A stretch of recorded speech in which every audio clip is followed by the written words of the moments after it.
Kung mapanood mo tong video na to, pwede ba kita maging supporter kahit wala akong maibibigay sa'yo, kahit naka-injector lang ako at di ako marunong mag-edit. Gusto ko lang maranasan ang pakiramdam ng may humahanga sa bawat video na ina-upload.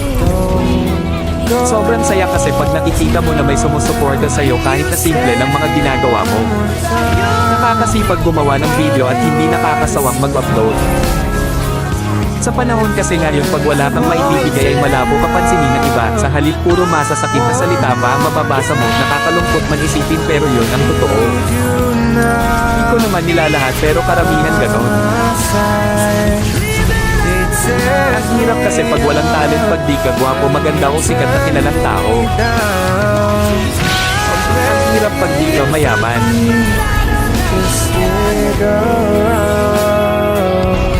Okay lang sa akin basta lagi lang akong gagawa ng video kahit wala pang pumansin. Ang mahalaga lang sa akin ay kung makaalala pagdating ng panahon na mababalikan mo.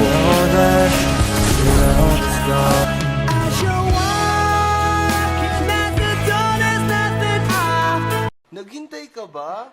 Wala na. It's a prank. Charan!